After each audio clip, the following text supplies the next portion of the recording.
guys did when you were sitting down.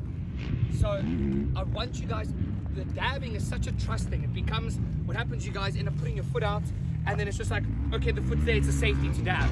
Now when you're standing up, you don't have that safety unless you go and sit down. So when you guys are standing, you've got to get that control of letting the bike lean over, but if you don't start the throttle control, you're going to want to either dab your foot or wash the front end out. So it's teaching you to get on the throttle control straight away, but be nice and smooth, because if you get on it too hard, the front end's just going to go on you. So stand-up drills are something every day you guys should be doing a little bit of a stand-up drill, because it teaches you so much with your bike control and your legs, and everyone of you looked a whole lot better when you were just standing up. Okay, now next one we're going to do, guys, you can sit in your corners. We're not taking our feet out. Okay, so we're going to do the feet on the pegs the whole time. So again, we're going to teach not to dab. So again, when you guys get to your corners and you get over the front, as you start getting into the corners, you've got to start that throttle control nice and steady. Because again, you're going to want to wash out and dab. Okay, and guys, another big thing with this, because how long these ruts are, they go all the way out down the straightaway. Keep looking up. Make sure you guys are not looking down just in front of your wheel.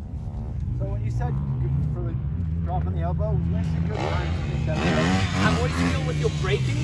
When you guys are doing your braking, setting up before the corner, because that's your setup time, okay? Once you guys got to think about this. Once you're in your corner, you don't want to have to worry about any more setting up. Once you're in your corner, it's just about rolling through, okay?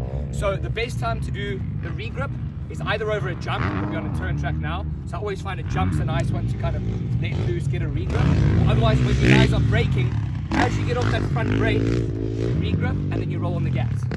So you always want to do that leading up to your corner. So your braking times where you have that time to think and do your motion. So you do while you're braking, you do your shift down, you do your regrip. That way when you get to your corner, it's just going. You don't want to shift down in your corner, because then you've just lost time.